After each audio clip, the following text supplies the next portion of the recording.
Shalom, kita bersyukur lagi dapat bertemu dalam perjumpaan kita saat ini. Kita akan melanjutkan pembelajaran kita. Mari kita berdoa. Bapa, kasihanilah kami, turunkanlah pertolongan-Mu, hikmat bijaksana-Mu di dalam kami belajar pada saat ini. Mampukan hamba, mampukan semua pendengar, di mana saja program ini dapat diakses. Dalam nama Tuhan Yesus, amin. Saudara-saudara yang kekasih, kita sedang membahas tema keutuhan ancaman dan pemicu ancaman terhadap teologia dan berteologia. Ya, dan kita sudah melihat tentang definisi teologia, di mana elemen-elemen dalam definisi ini itu banyak yang disimpangkan. Ya, ini definisinya. Ya, kita sudah belajar. Ya.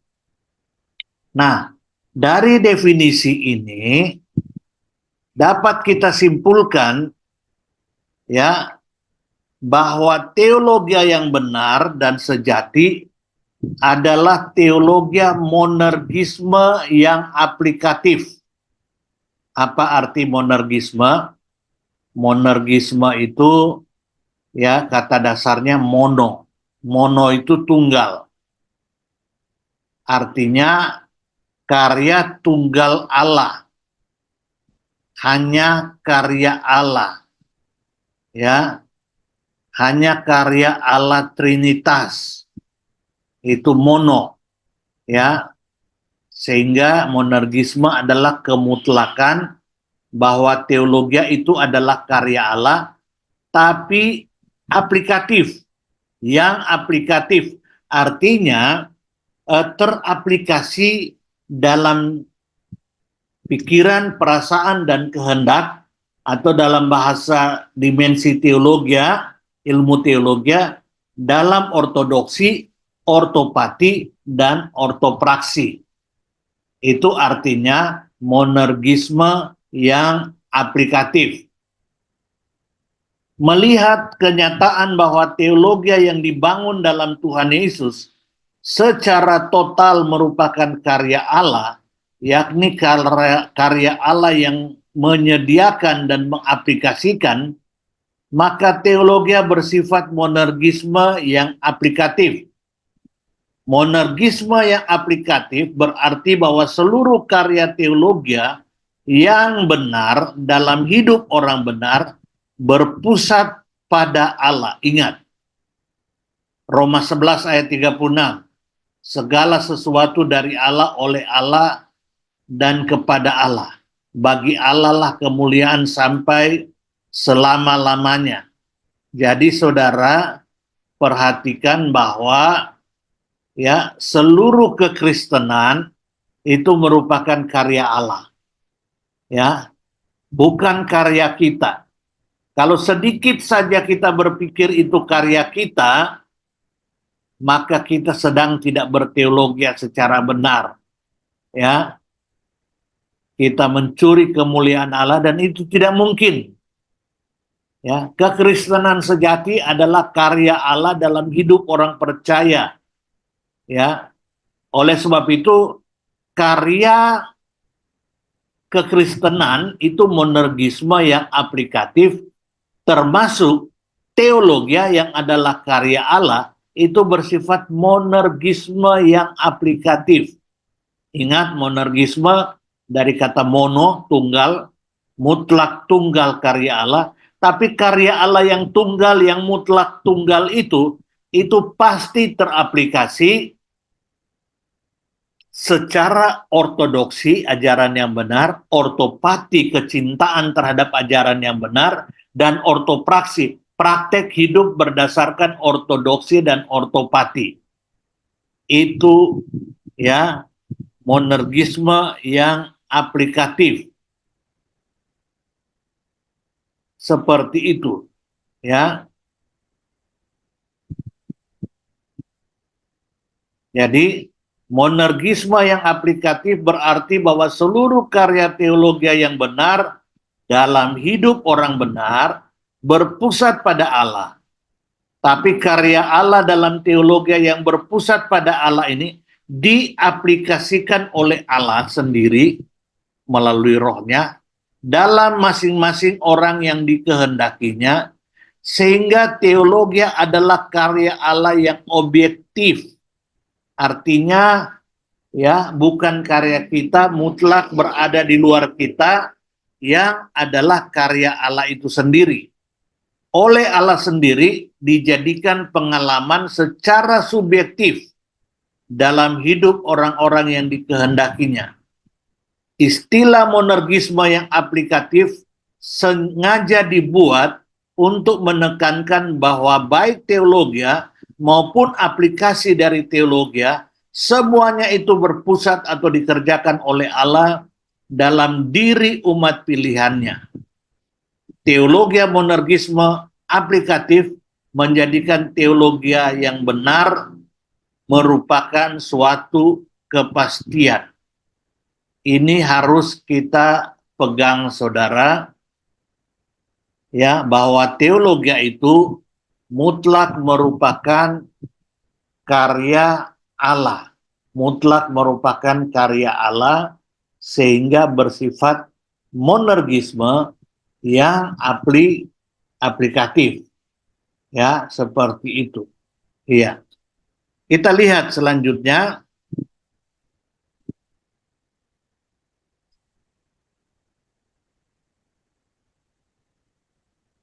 Semua unsur-unsur dalam definisi teologi ini yang kita sudah buat, yang dirongrong di sepanjang masa dan makin menjadi-jadi pada masa kini.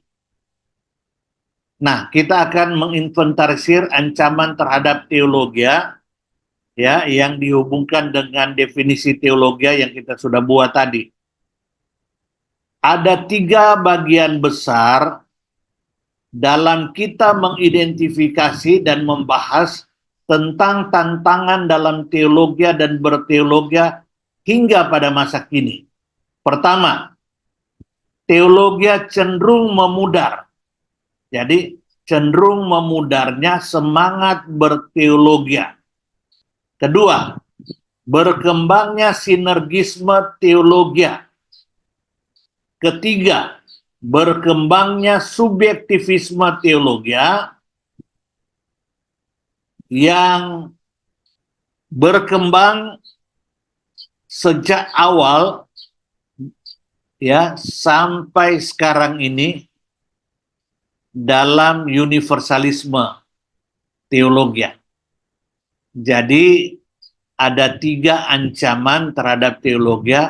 Yang pertama, gereja sudah kehilangan semangat berteologi. Mereka lebih senang kumpul-kumpul, menyanyi-menyanyi, ya, menangis-menangis, tidak mau belajar, tidak mau belajar. Ya, satu sisi memang banyak hamba Tuhan yang tidak belajar sehingga tidak mampu mengajar. Atau paling tidak banyak hamba Tuhan, ya, cuma copy paste pelajaran itu.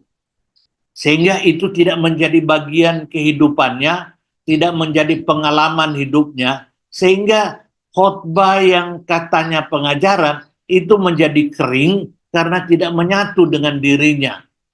Nah, ini juga bisa menjadi pemicu akhirnya orang malas mendengar khotbah yang berbau doktrin, dogma, teologi seperti itu. Ya, itu ancaman yang pertama, ya, mulai memudarnya semangat teologi dalam gereja. Yang kedua, berkembangnya sinergisme teologi. Ya, yang ketiga, berkembangnya, ya, apa namanya, subjektivisme teologi yang bermodifikasi di sepanjang sejarah dari universalisme teologi. Selanjutnya, saudara, kita lihat yang pertama, memudarnya semangat berteologi. Saat ini tidak jarang kita bertemu ungkapan bahwa dalam bergereja yang penting bukan teologi, tapi praktek hidup Kristen. Bagaimana ada praktek tanpa teori? Bagaimana ada praksis tanpa ortodoksi teologi? Tidak mungkin ya, seperti itu. Bagaimana ada psikomotoris dalam ilmu pendidikan ya tanpa kognitif ya dan afektif. Kadangkala kita mendengar ungkapan bahwa dalam bergereja, dalam beribadah, kita harus meninggalkan teologi. Kalau tidak, kita tidak akan dapat bergereja secara benar. Ini saudara, mengerikan sekali ya. Menganggap teologi tidak penting. Ya, bagaimana bisa berteologi kalau terjadi seperti ini? Ya, inilah semangat memudarnya teologi dalam kehidupan bergereja. Padahal secara rasional, secara akali, tidak mungkin ada praktek hidup Kristen yang benar tanpa teologi yang benar. Tapi juga tidak mungkin ada teologi yang benar tanpa bermuara pada praktek hidup Kristen yang benar. Yang sesuai dengan teologi atau rumusan kehendak Allah berdasarkan keutuhan Alkitab. Sama dengan tidak ada praktek yang benar tanpa didasarkan pada teori yang benar, dan sebaliknya tidak ada teori yang benar tanpa bermuara pada praktek yang benar. Memang saya tahu ya, bisa jadi ada apa namanya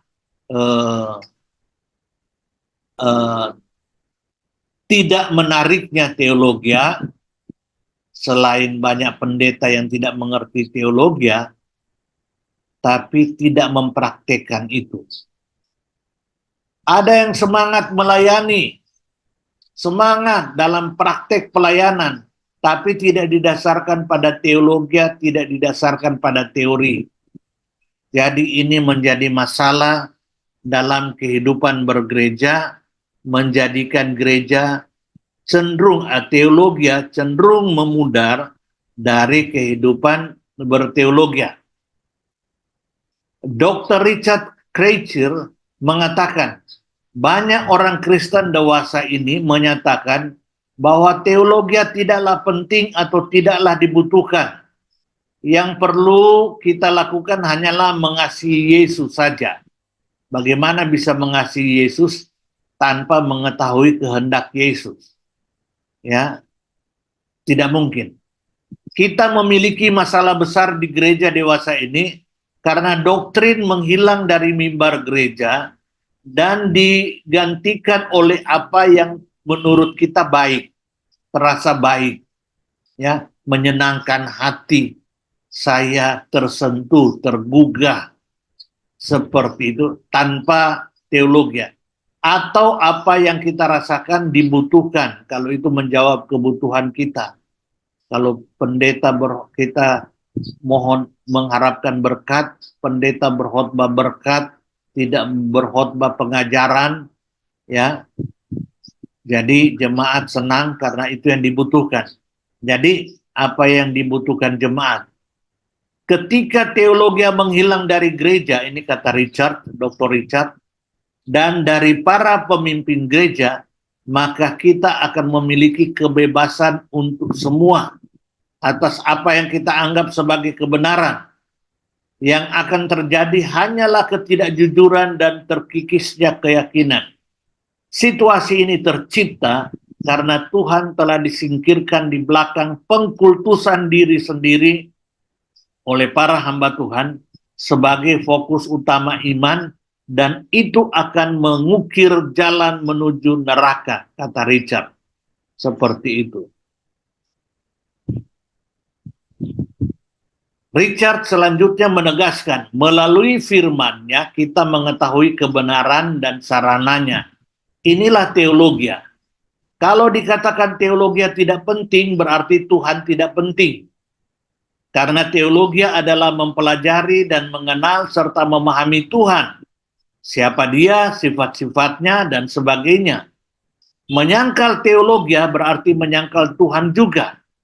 Gereja tanpa teologi adalah gereja tanpa Tuhan. Karena teologi adalah tentang mengetahui siapa Tuhan dan apa yang telah Dia lakukan bagi kita.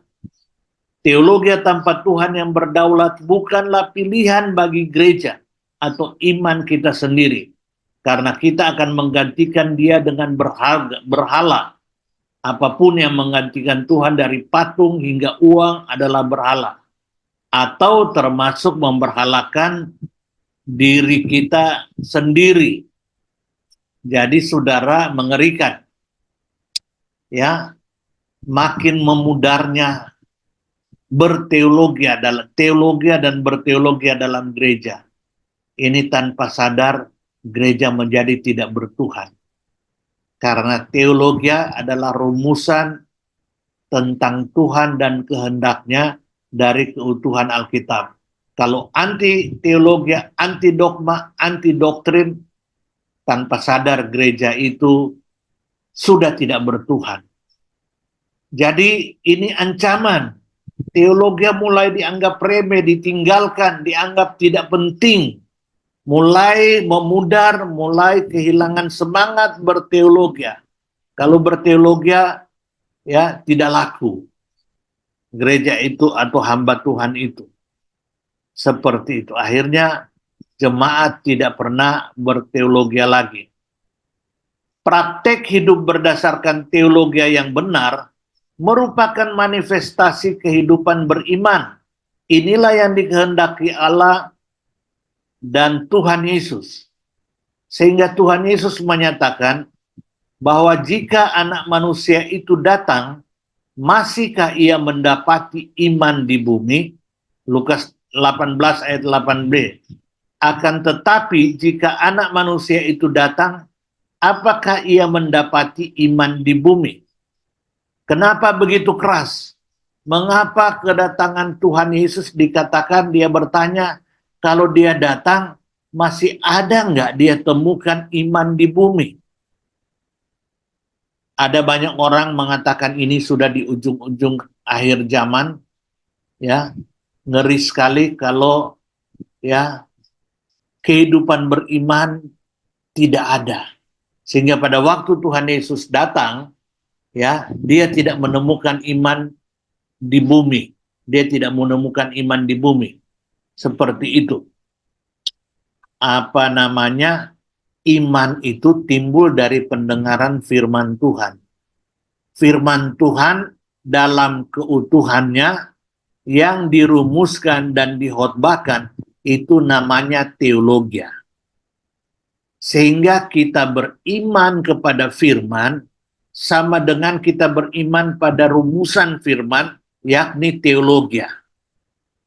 Kalau teologi sudah menghilang dari gereja, memudar dari gereja, bagaimana orang bisa beriman? Akhirnya beriman pada diri sendiri. Saudara ingat berkembangnya visualisasi. Jadi kalau kamu mau mobil, ya, kamu bayangkan itu mobil tiap hari, maka mobil itu akan menjadi kenyataan. Jadi bukan beriman pada kehendak Allah, tapi beriman pada visualisasi. Membayang-bayangkan. Imani apa yang kau bayangkan. Ngeri sekali. Ya. Tuhan Yesus berkata, kalau aku datang, masih adakah iman di bumi? Itu bisa terjadi karena gereja tidak lagi berteologi. Karena iman timbul dari pendengaran akan firman Tuhan yang dirumuskan adalah teologi. Nah, sebenarnya kesimpulan di atas bukan saja kesimpulan yang teologis, tapi juga logis. Masuk akal. Secara logis, logika, khususnya dalam filsafat ilmu umum maupun pendidikan, ilmu akan memenuhi kriteria sebagai ilmu jika memiliki 3 karakter dan aspek secara simultan.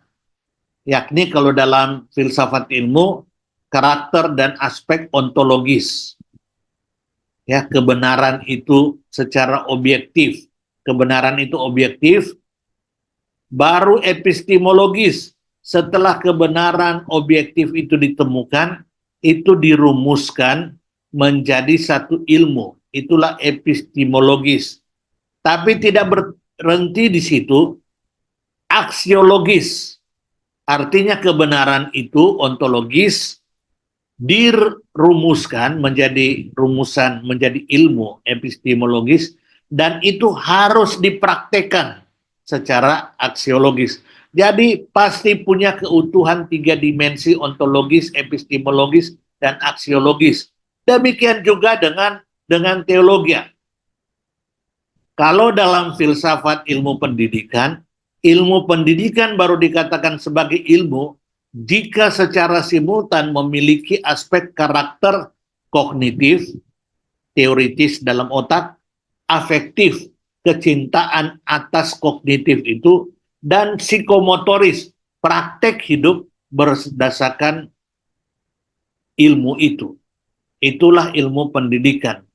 Jika kebenaran umum memiliki 3 aspek karakter secara simultan yang bermuara pada aksiologis dan psikomotoris, maka terlebih lagi ilmu teologi yang didasarkan pada kebenaran firman Allah, apalagi oleh pertolongan Roh Kudus, pastilah memiliki ketiga aspek karakter tersebut secara simultan.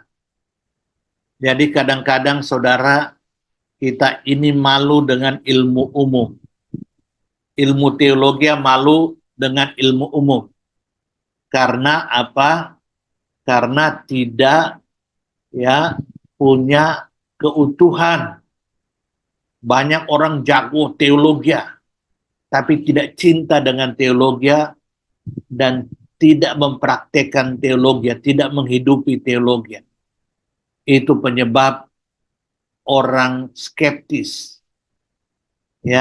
terhadap teologi. Selanjutnya saudara, kita lihat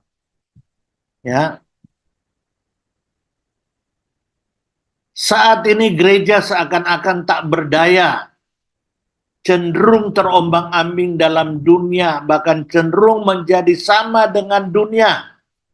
Karena telah kehilangan teologi sebagai tolok ukur bergerejanya. Kalau sudah kehilangan tolok ukur, kehilangan jangkar, liarlah gereja, terombang-ambing. Teologi cenderung terhempas dan karam dalam perbendaharaan gereja karena tidak lagi hadir dalam hidup dan tidak lagi mempengaruhi dan memberi arti dalam dunia dalam segala aspeknya. Seandainya masih ada orang atau gereja yang berteologi, termasuk dalam berteologi sistematika, teologianya cenderung parsialistik dan fragmentalistik, potong-sepotong, tidak utuh. Cenderung menyesuaikan dengan keinginannya sendiri, dengan keinginan dunia, dengan keinginan pasar, sehingga kehilangan keutuhan dan keteguhannya. Jadi saudara lihat inilah kondisi teologi. Masa kini adalah masa di mana manusia cenderung menjadi pusat dan cenderung melepaskan diri dari Allah. Masa kini adalah masa di mana kebebasan manusia menjadi penentu mutlak kebenaran. Kandungan pandangan ini terlihat dari makin berkembangnya humanisme, perspektivisme, subjektivisme, relativisme, hedonisme, konsumerisme, dan sektarianisme. Memang ada dampak positif era ini bagi pengembangan ilmu pengetahuan, di mana manusia dipaksa untuk menggali secara potensi dirinya secara maksimal, secara subjektif, yang berakibat ilmu pengetahuan menjadi berkembang pesat. Tapi dampak negatif era ini terjadi pada teologi, termasuk di mana ada kecenderungan bahwa teologi, Allah dan firman-Nya cenderung makin ditinggalkan. Padahal sadar atau tidak, dunia sangat membutuhkan teologi menjadi dasar tujuan dan cara hidup dan beraktivitas. Jika kita telusuri, maka kita temukan 3 polarisasi perkembangan teologi, yakni dimulai dari teologi monergisme yang aplikatif, berkembang dalam teologi sinergisme yang aplikatif, dan akhirnya muncul perkembangan yang paling ekstrim, yakni teologi monergisme yang tidak aplikatif, yang berkembang dalam dalam universalisme. Jadi ini saudara, ya, berbagai inventarisir tentang ancaman yang pertama, yakni makin memudarnya teologi dalam kehidupan bergereja. Orang malas berteologi, pendeta malas berteologi, gereja malas berteologi, akhirnya gereja menjadi tidak bertuhan. Mengerikan sekali. Kiranya Tuhan Yesus menolong kita. Amin.